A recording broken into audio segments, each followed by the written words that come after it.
ಅಲೆ ಅಲೆಯಾದ ಮುಂಗುರುಳು, ಹಣೆಯಲ್ಲಿ ಎದ್ದು ಕಾಣುತ್ತಿದ್ದ ಕೇಸರಿ ಕುಂಕುಮ, ಸೌಮ್ಯ ಮುಖದ ಚೆಲುವೆಯ ಕಣ್ಗಳಲ್ಲಿ ಭಾವುಕತೆ ಪ್ರಧಾನವಾಗಿ ಕಾಣುತ್ತಿತ್ತು. ಈ ಕಣ್ಗಳನ್ನು ತಾನೆಲ್ಲೋ ನೋಡಿದ್ದೇನೆ ಎನಿಸಿತು ಅಭಿರಾಮಿಗೆ. ಈ ಫೋಟೋ, ಅವಳ ಮಾತನ್ನು ಪೂರ್ತಿ ಮಾಡಿದವರು ಸುರೇಂದ್ರನಾಥ್ ಜೈನ್. ನನ್ನ ಮಗಳು ಕಸ್ತೂರಿ.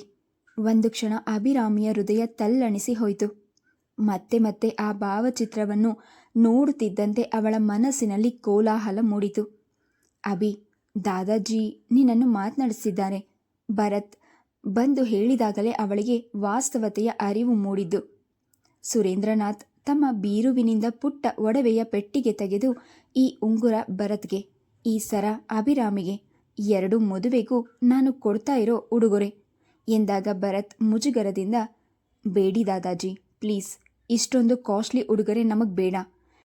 ನೀವು ಆಶೀರ್ವಾದ ಮಾಡಿದಷ್ಟೇ ಸಾಕು ಎಂದಾಗ ಸುರೇಂದ್ರನಾಥ್ ದೃಢವಾಗಿ, ಇದನ್ನು ನಾನು ಆಶೀರ್ವಾದ ಮಾಡಿಯೇ ಕೊಡ್ತಾ ಇರೋದು. ಬೇಡ ಅಂತ ಹೇಳಿದ್ರೆ ನನ್ನ ಮನಸ್ಸಿಗೆ ನೋವಾಗುತ್ತೆ ಭರತ್ ಎಂದರು. ಭರತ್ ಅಸಹಾಯಕತೆಯಿಂದ ಚಡಪಡಿಸುತ್ತಿದ್ದಂತೆ ಅವರು ಪರಿಮಳ ಕಡೆ ತಿರುಗಿ, ಮದುಮಕ್ಕಳಿಗೆ ನೀನೇ ಕೈಯಾರೆ ಈ ಉಡುಗೊರೆ ಕೊಡು ಎಂದು ಅವಳ ಕೈಗೆ ಇಟ್ರು. ಪರಿಮಳ ನಗುತ್ತಾ, ಮದುವೆಯಂತೂ ನಾವು ನೋಡಲಿಲ್ಲ. ಅಪ್ಪಾಜಿ ಮುಂದೆ ನೀನೇ ಅವಳ ಕೊರಳಿಗೆ ಈ ಸರ ಹಾಕು ಭರತ್ ಎಂದು ಆದೇಶ ನೀಡಿದಾಗ ಅಭಿರಾಮಿ ಬೆಚ್ಚದ್ಲು. ಭರತ್ ಸರದ ಕೊಂಡಿ ತೆಗೆದು ಅವಳ ಕೊರಳಿಗೆ ಹಾಕಿದ. ಆ ಚಿನ್ನದ ಸರ ಅವಳ ಕೊರಳಿಗೆ ಸುಡು ಕೆಂಡದಂತೆ ಭಾಸವಾಗ್ತಿತ್ತು. ಚಿನ್ನದ ಉಂಗುರವನ್ನು ಬಹಳ ಪ್ರಾಯಾಸದಿಂದ ಭರತ್ನ ಬೆರಳಿಗೆ ಹಾಕಿದಾಗ ಅವಳ ಬೊಗಸೆ ಕಣ್ಗಳ ಅಂಚಿನಲ್ಲಿ ನೀರು ಜಿನುಗಿತು. ಯಾರಿಗೂ ಕಾಣಬಾರದೆಂದು ಬೇರೆ ಕಡೆ ತಿರುಗಿದ್ಲು. ಸುರೇಂದ್ರನಾಥ್ ಜೈನ್ ಸಂತೋಷದಿಂದ ಅವರಿಬ್ಬರನ್ನು ಅಪ್ಪಿಕೊಂಡು ತಲೆ ನೆವರಿಸಿ, 100 ವರ್ಷ ಚೆನ್ನಾಗಿರಿ ಎಂದು ಹಾರೈಸಿದ್ರು. ಅವರಿಂದ ಬೀಳ್ಕೊಂಡು ಹಿಂತಿರುಗುವಾಗ ಅಭಿರಾಮಿ ತುಂಬ ಮೌನವಾಗಿದ್ಲು. ಆಗಲೇ ಸಂಜೆಗತ್ತಲು ಹರಡಿತು. ಅವರ ಮನೆಯ ತೋಟದಲ್ಲಿ ವಿದ್ಯುತ್ ದೀಪಗಳು ಹತ್ತಿಕೊಂಡು ನಯನ ಮನೋಹರವಾದ ಉದ್ಯಾನದಂತೆ ಕಾಣುತ್ತಿತ್ತು. ಭರತ್ನ ಕಾರು ಅವರ ಮನೆಯ ಗೇಟ್ ದಾಟಿ ಹೊರ ಬಂದಾಗ ಆ ಚಳಿಯ ಹವೆಯಲ್ಲೂ ಅಭಿರಾಮಿಯ ಹಣೆಯ ಮೇಲೆ ಬೆವರಿನ ಹನಿಗಳು ಸಾಲುಗಟ್ಟಿ ನಿಂತಿದ್ದವು. ಭರತ್, ಮನೆಯಲ್ಲೇನಾದರೂ ಅರ್ಜೆಂಟ್ ಕೆಲಸ ಇದೆಯಾ? ಅವಳ ಅನಿರೀಕ್ಷಿತ ಪ್ರಶ್ನೆ ಅವನನ್ನು ಬೆರಗುಗೊಳಿಸಿತು. ಅಂಥದ್ದೇನಿಲ್ಲ. ಯಾಕೆ? ನಿಮ್ಮ ಹತ್ರ ತುಂಬ ಮುಖ್ಯವಾದ ಒಂದು ಸಂಗತಿ ಹೇಳಬೇಕು. ಎಲ್ಲಾದರೂ ಕ್ವೈಟ್ ಪ್ಲೇಸ್ಗೆ ಹೋಗೋಣವಾ? ಬೆಂಗಳೂರಿನಲ್ಲಿ ಕ್ವೈಟ್ ಪ್ಲೇಸ್ ಅಂದರೆ ಊರು ಹೊರಗೆ ಹೋಗಬೇಕು. ಇಷ್ಟು ಹೊತ್ತಿನಲ್ಲಿ ನಿನ್ನ ಒಬ್ಬಳನ್ನೇ ಕರ್ಕೊಂಡು ನಿರ್ಜನವಾದ ಜಾಗಕ್ಕೆ ಹೋಗೋಕ್ಕೆ ನನಗೆ ಇಷ್ಟವಿಲ್ಲ ಬಿ. ಹಾಗಾದರೆ ನಾವಿಬ್ಬರೇ ಒಟ್ಟಿಗೆ ಕೂತು ಮಾತನಾಡೋ ಅಂತ ಯಾವ ಜಾಗಕ್ಕಾದರೂ ಸರಿ. ಆದರೆ ರೆಸ್ಟೋರೆಂಟ್ ಬೇಡ. ಒಂದು ಹನಿ ನೀರು ಕೂಡ ನನ್ನ ಗಂಟಲೊಳಗೆ ಇಳಿಯೋಕೆ ಸಾಧ್ಯವಿಲ್ಲ. ಅಭಿರಾಮಿಯ ಮಾತೆಯಂತೆ ಭರತ್ ಕಬ್ಬನ್ ಪಾರ್ಕಿನ ಬಳಿ ಕಾರ್ ನಿಲ್ಲಿಸಿದ. ಇಬ್ಬರು ಹೈಕೋರ್ಟ್ ಮುಂದಿದ್ದ ಹುಲ್ಲುಗಾವಲಿನ ಮೇಲೆ ಕುಳಿತರು. ನೀನು ವಿಧಾನಸೌಧದ ಲೈಟಿಂಗ್ಸ್ ನೋಡಿಲ್ಲ ಅಲ್ವಾ? ವೀಕೆಂಡ್ಸ್ನಲ್ಲಿ ಯಾವತ್ತಾದರೂ ಬರೋಣ. ಪೂರ್ತಿ ಇಲ್ಯುಮಿನೇಷನ್ ಇರುತ್ತೆ. ಭರತ್ನ ಮಾತಿನಲ್ಲಿದ್ದ ಉತ್ಸಾಹ ಅವಳನ್ನು ವ್ಯಾಪಿಸಲಿಲ್ಲ. ಭರತ್, ಅವತ್ತೊಂದು ಮಾತು ಹೇಳಿದೆ, ಜ್ಞಾಪಕ ಇದೆಯಾ? ನಿಮ್ಮ ಹತ್ರ ಬಾರದೆ ಇರೋ ಹಾಗೆ ಯಾವುದೋ ಅಡ್ಡಗೋಡೆ ನನ್ನನ್ನು ತಡಿತಾ ಇದೆ ಅಂತ. ಗಾಳಿಯಲ್ಲಿ ಸಣ್ಣಗೆ ಹಾರುತ್ತಿದ್ದ ಅವಳ ಮುಂಗುರುಳನ್ನು ರಸಿಕತೆಯಿಂದ ಭರತ್ ತನ್ನ ಬೆರಳಿನಿಂದ ಹಿಂದಕ್ಕೆ ಸರಿಸಿದ.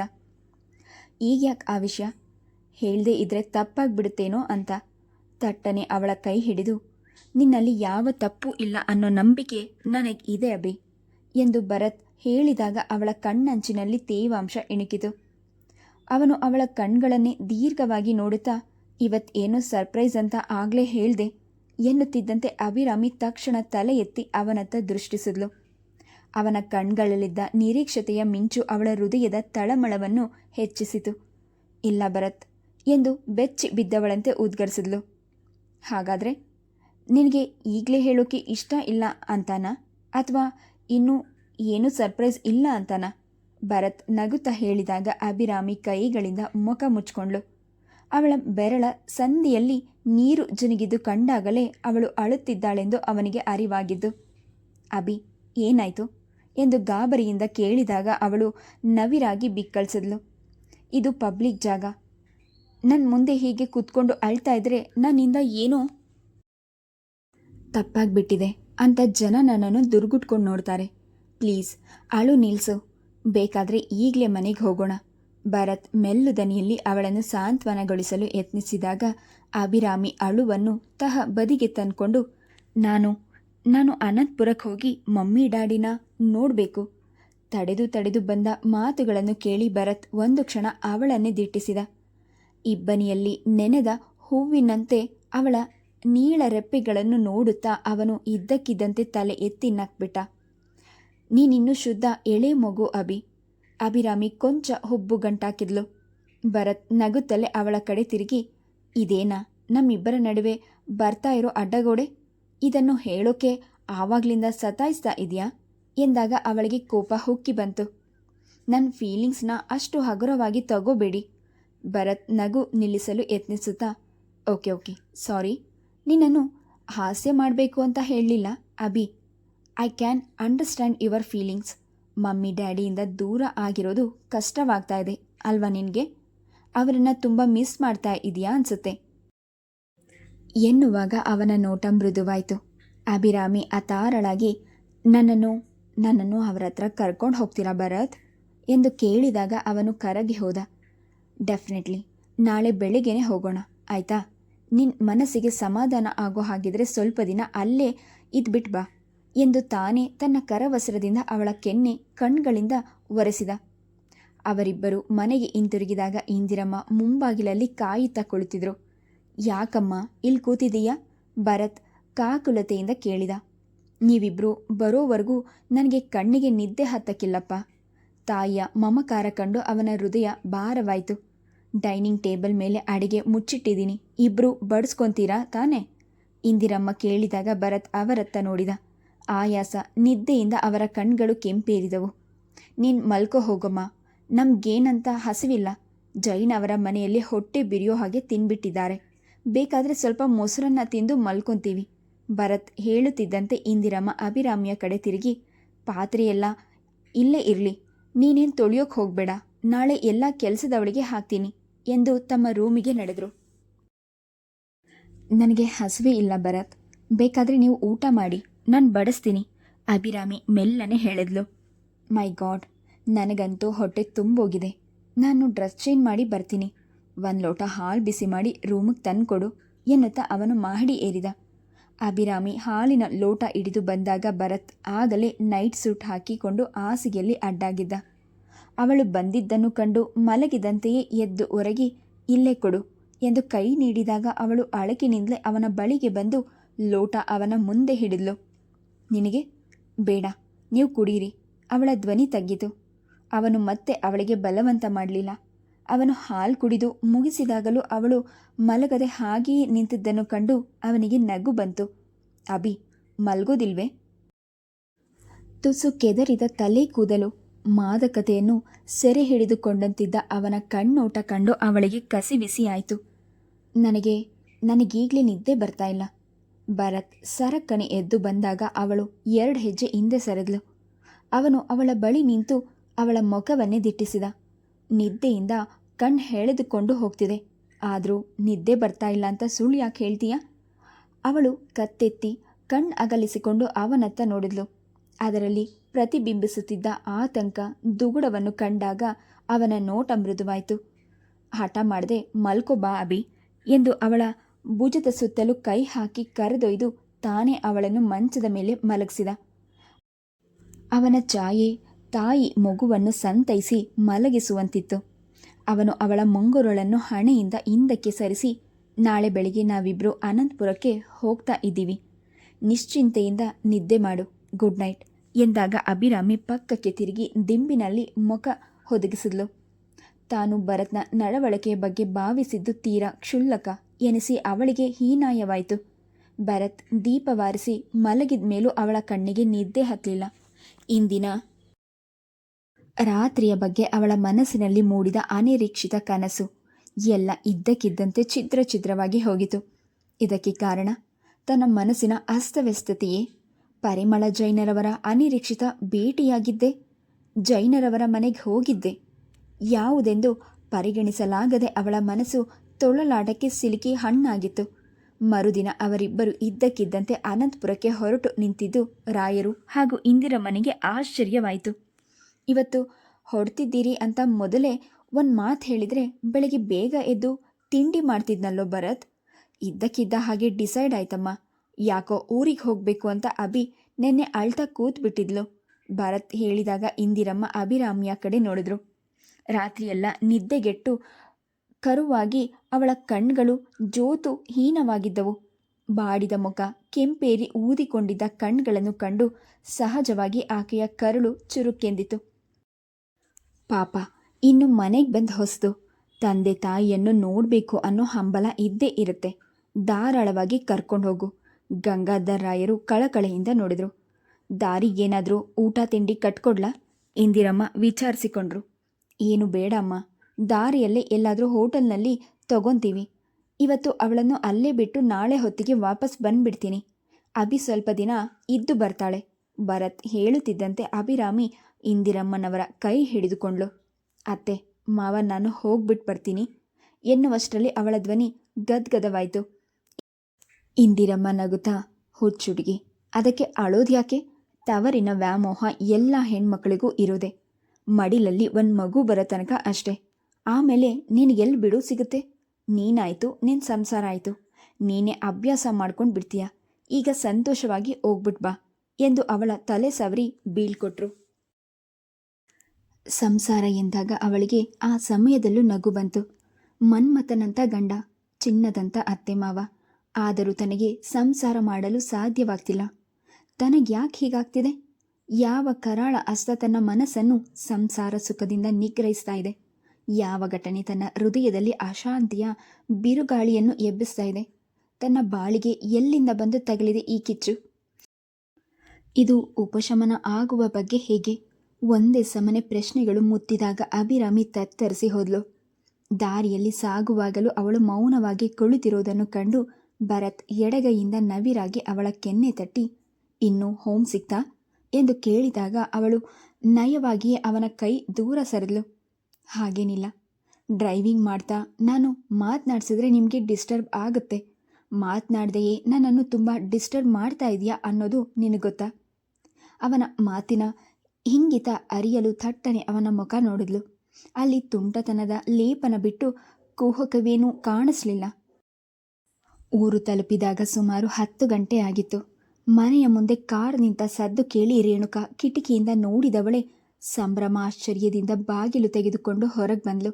ಅಭಿ, ಭರತ್, ನೀವಿಬ್ರೂ ಬನ್ನಿ ಬನ್ನಿ ರೀ, ಇಲ್ಲಿ ನೋಡಿ, ಬನ್ನಿ ಯಾರು ಬಂದಿದ್ದಾರೆ ಅಂತ ಎಂದು ದನಿ ಏರಿಸಿ ಕರೆದ್ಲು. ನರೇಂದ್ರ ಮೂರ್ತಿಗಳು ಅವರಿಬ್ಬರನ್ನು ಕಂಡು ಆನಂದದಿಂದ ಮುಂದೆ ಬಂದು ಭರತ್, ಅಭಿರಾಮಿ ಇಬ್ಬರನ್ನೂ ಅಪ್ಪಿಕೊಂಡ್ರು. ಏನಿದು, ಇದ್ದಕ್ಕಿದ್ದ ಹಾಗೆ ಹೇಳ್ದೆ ಕೇಳ್ದೆ ಬಂದ್ಬಿಡೋದಾ? ಒಂದು ಫೋನ್ ಆದರೂ ಮಾಡಿದರೆ ನಿಮ್ಮನ್ನು ವೆಲ್ಕಮ್ ಮಾಡೋಕ್ಕೆ ಅರೇಂಜ್ಮೆಂಟ್ಸ್ ಮಾಡಿಕೊಂಡು ಕಾಯ್ತಾ ಇರ್ತಿದ್ವಿ ಎಂದು ಹುಸು ಮುನಿಸು ತೋರಿ ಆಕ್ಷೇಪಿಸಿದಾಗ ಭರತ್ ನಗುತ್ತಾ, ನಿಮ್ಮ ಮನೆಗೆ ಬರೋಕ್ಕೆ ನನಗೆ ಹೊಸದಾಗಿ ವೆಲ್ಕಮ್ ಮಾಡಬೇಕಾ ಮಾವ? ನಾನೇನು ಹೊಸಬನಾ ಎಂದು ಕೇಳ್ದ. ಯಾಕೆ? ಈ ಮನೆ ಅಳಿಯ ಅನ್ನೋ ಅಕ್ಕರಾಸೆ ನನಗೂ ಇರುತ್ತೆ.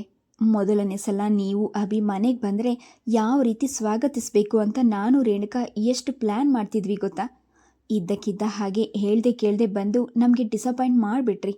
ಮೂರ್ತಿ ಹೇಳುತ್ತಿದ್ದಂತೆ ರೇಣುಕಾ ಅವರ ಮಾತು ತಡೆದು, ರೀ, ಏನು ಮಾತು ಅಂತ ಆಡ್ತಿದ್ದೀರಿ?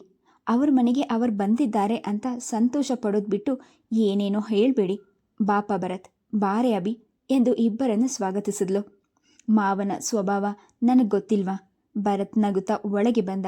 ಮೂರ್ತಿ ಸ್ನೇಹದಿಂದ ಅವನ ಭುಜದ ಮೇಲೆ ಕೈ ಹಾಕಿ, ಥ್ಯಾಂಕ್ಸ್ ಕಣಯ್ಯ, ನನ್ನನ್ನು ಸಪೋರ್ಟ್ ಮಾಡಿದ್ದಕ್ಕೆ.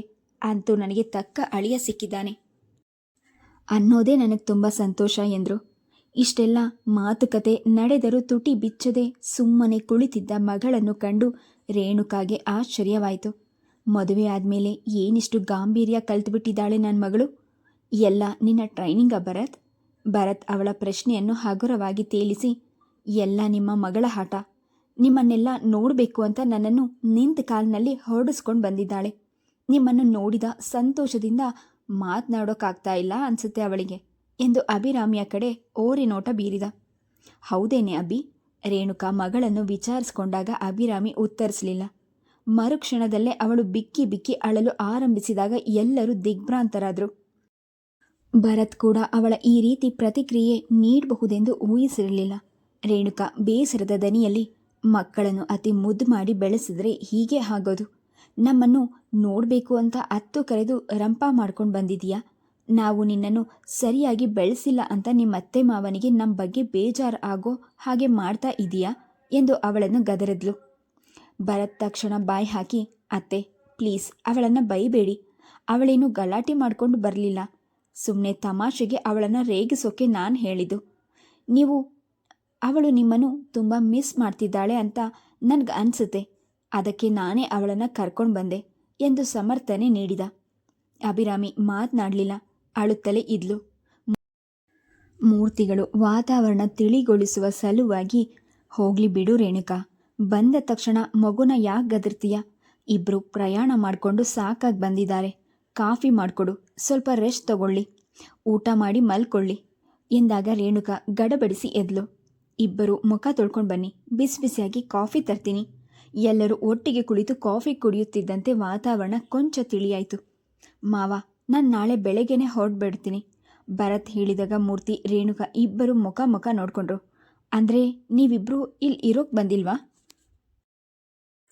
ನನಗೆ ಆಫೀಸ್ಗೆ ರಜಾ ಸಿಕ್ಕಲ್ಲ ಅತ್ತೆ. ಅಭಿ ಸ್ವಲ್ಪ ದಿನ ನಿಮ್ಮ ಜೊತೆ ಇರಲಿ, ಆಮೇಲೆ ನಾನೇ ಬಂದು ಕರ್ಕೊಂಡು ಹೋಗ್ತೀನಿ ಭರತ್ ಹೇಳಿದಾಗ ರೇಣುಕಾ ಅಭಿರಾಮಿಯ ಮುಖ ನೋಡಿದ್ಲು. ಅವಳ ಮುಖದಲ್ಲಿ ದುಗುಡ ತುಂಬಿತ್ತು. ನಿಜ ಹೇಳು ಭರತ್, ನನ್ನ ಮಗಳೇನಾದರೂ ನಿನ್ನ ಜೊತೆ ಜಗಳ ಆಡ್ಕೊಂಡು ಬಂದಿದ್ದಾಳಾ? ಭರತ್ ಜೋರಾಗಿ ನಕ್ಕ. ಅವಳೇನಾದರೂ ಜಗಳ ಆಡಿದರೆ ನಾನೇ ಕಿವಿ ಹಿಂಡಿ ತರಾಟೆಗೆ ತಗೊತೀನಿ, ನಿಮ್ಮ ಹತ್ರ ಯಾಕೆ ಕರ್ಕೊಂಡು ಬರ್ತೀನಿ ಎಂದಾಗ ಎಲ್ಲರೂ ನಕ್ಕರು. ಅಭಿರಾಮಿಯ ತುಟಿಗಳಲ್ಲೂ ನವಿರಾದ ನಗೆ ಇಣುಕಿತು. ಬೆಳಗ್ಗೆ ರೇಣುಕಾ ಮೂರ್ತಿ ಅಳಿಯನಿಗೆ ಉಪಚಾರ ಮಾಡಿ ಬೀಳ್ಕೊಟ್ರು.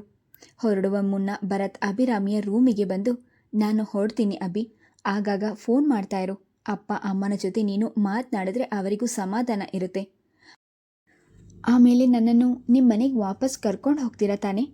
ಅವಳ ಪ್ರಶ್ನೆಗೆ ಅವನು ಮನಪೂರ್ವಕವಾಗಿ ನಕ್ಕ. ಅಮ್ಮ ಹೇಳಿದ ಮಾತು ನಿಜ. ಏನು, ಒಂದು ಮಗು ಆಗೋವರೆಗೂ ನೀನೇ ಚಿಕ್ಕ ಮಗು ತರಹ ಆಡ್ತೀಯಾ ಅಂತ ಎನ್ನುವಾಗ ಅವನ ಕಣ್ಣಲ್ಲಿ ತುಂಟ ಕಿಡಿಯೊಂದು ಇಣುಕಿತು. ಅಭಿರಾಮಿ ಮಾತನಾಡದೆ ತಲೆ ತಗ್ಗಿಸಿದ್ಲು. ಅವನು ಅವಳ ಮುಖದತ್ತ ಬಾಗಿ, ನಾನು ಹೇಳೋದು ಕರೆಕ್ಟ್ ಅಂತ ಒಪ್ಕೊಂತೀಯಾ ಎಂದು ಕೇಳಿದಾಗ ಅವಳು ಹೊಬ್ಬು ಗಂಟಾಕಿ, ಹೋಗಿ ಸುಮ್ಮನೆ ನನ್ನನ್ನು ರೇಗಿಸಬೇಡಿ ಎಂದು ಸಿಡ್ಕಿದ್ಲು. ಹೋಗ್ತಿದ್ದೀನಿ ಅಂತ ಹೇಳೋಕೆ ಬಂದಿದ್ದು, ಬಾಯ್ ಎಂದು ಬೆನ್ ತಿರುಗಿಸಿ ನಡೆದ. ಅವನು ಹೊರಟುಬಿಡ್ತಾನೆ ಎಂದವಳಿಗೆ ಗಾಬರಿಯಾಯಿತು. ಭರತ್ ಎಂದು ಉದ್ವೇಗದಿಂದ ಕೂಗಿದ್ಲು. ಭರತ್ ಅವಳ ಕಡೆ ತಿರುಗಿ ನಗುತ್ತಾ, ಮನೆಗೆ ವಾಪಸ್ ಬರುವಾಗ ನನಗೆ ಫೋನ್ ಮಾಡು, ನಾನೇ ಬಂದು ನಿನ್ನನ್ನು ಕರ್ಕೊಂಡು ಹೋಗ್ತೀನಿ, ಓಕೆ ಬಾಯ್ ಎಂದು ಅವಳ ಕೆನ್ನೆ ತಟ್ಟಿ ಅಲ್ಲಿಂದ ಕಾಲ್ ತೆಗೆದ. ಅವನ ಕಾರು ಮರೆಯಾಗೋ ತನಕ ಅಭಿರಾಮಿ ತಂದೆ ತಾಯಿಯ ಜೊತೆ ಹೊರಗೆ ನಿಂತು ನೋಡ್ತಿದ್ಲು. ಕಾರು ತಿರುವಿನಲ್ಲಿ ಹೋಗುವಾಗ ಭರತ್ ಇನ್ನೊಮ್ಮೆ ಕಿಟಕಿಯಿಂದಲೇ ಅವರುಗಳತ್ತ ನೋಡಿ ಕೈ ಬೀಸಿ ನಕ್ಕ. ಇಂಥ ಅಳಿಯ ಸಿಗೋಕೆ ನಾವು ತುಂಬ ಪುಣ್ಯ ಮಾಡಿದ್ದೀವಿ ರೇಣುಕಾ. ಮೂರ್ತಿಗಳು ಹೃದಯ ತುಂಬಿ ನೋಡಿದಾಗ ರೇಣುಕಾ ಮಗಳ ಕಡೆ ಆಕ್ಷೇಪಣೆಯ ನೋಟ ಬೀರಿದ್ಲು. ಅಂಥವನ ಜೊತೆ ಹೊಂದಿಕೊಂಡು ಇರಲಾರದೆ ಗಲಾಟೆ ಮಾಡಿಕೊಂಡು ನಿಮ್ಮ ಮಗಳು ಬಂದಿರೋದು ನೋಡಿ.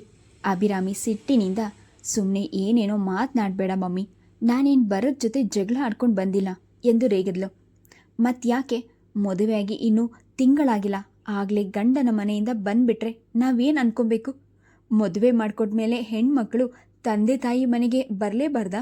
ನಾನು ಬಂದಿರೋದು ತಪ್ಪಾಗಿದ್ರೆ ಹೇಳಿಬಿಡು, ಈಗಲೇ ನಾನು ಹೊರಟು ಹೋಗ್ತೀನಿ. ಅಭಿರಾಮಿ ಕನಲಿ ದುಡಿದಾಗ ತಂದೆ ತಾಯಿ ಇಬ್ಬರು ದಿಗ್ಭ್ರಾಂತರಾದರು. ಅಭಿರಾಮಿ ಇಷ್ಟೊಂದು ಎದುರು ವಾದಿಸ್ತಾ ಇರೋದನ್ನು ಅವರೆಂದೂ ನೋಡಿರಲಿಲ್ಲ. ರೇಣುಕಾ ಕೋಪದಿಂದ ಏನೋ ಹೇಳಲು ಬಾಯಿ ತೆರೆದಾಗ ಮೂರ್ತಿಗಳು ಕಣ್ಸನ್ನೆ ಮಾಡಿ ಅವಳನ್ನು ಸುಮ್ಮನಾಗಿಸಿದ್ರು. ಅಭಿರಾಮಿ ಮನಃಶಾಂತಿ ಕೆಡಿಸ್ಕೊಂಡಿರಬೇಕಾದ್ರೆ ಯಾವುದೋ ಗಹನವಾದ ಕಾರಣವೇ ಇರಬೇಕೆಂದು ಇಬ್ಬರು ಊಹಿಸಿದ್ರು. ಮೂರ್ತಿಗಳು ಮಗಳ ಬಳಿ ಕುಳಿತು, ಯಾಕಮ್ಮ ಅಭಿ, ಭರತ್ ಜೊತೆ ಏನಾದರೂ ಮನಸ್ತಾಪ ಆಗಿದೆಯಾ ಎಂದು ಮೃದುವಾಗಿ ಕೇಳಿದ್ರು. ತಾಯಿಯ ಬಳಿ ರೇಗಾಡಿದಂತೆ ತಂದೆಯ ಮುಂದೆ ಸಹನೆ ಕಳೆದುಕೊಳ್ಳಲು ಧೈರ್ಯ ಅವಳಿಗಿರಲಿಲ್ಲ. ರೇಣುಕಾಳದು ಸಿಡಿಮಿಡಿ ಸ್ವಭಾವ. ಸಣ್ಣ ಕಾರಣಗಳಿಗೆ ರೇಗಿದಾಗಲೇ ಎಲ್ಲ ಅಭಿರಾಮಿ ಎದುರು ಜವಾಬು ಕೊಟ್ಟರೆ ಅಥವಾ ಕ್ಷಮಾಪಣೆ ಕೇಳಿದರೆ ಅವಳ ಮುಖ ತಗ್ಗಿಬಿಡ್ತಿತ್ತು.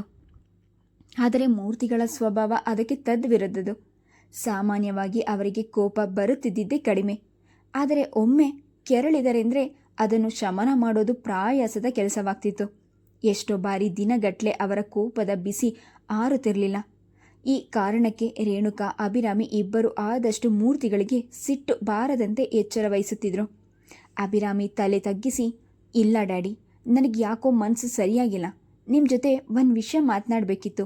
ಅದಕ್ಕೆ ನಾನು ಅನಂತಪುರಕ್ಕೆ ಬಂದಿದ್ದು ಎಂದಾಗ ಅವರಿಬ್ಬರಿಗೂ ಆಶ್ಚರ್ಯವಾಯಿತು. ಏನು ವಿಷಯ ಹೇಳು?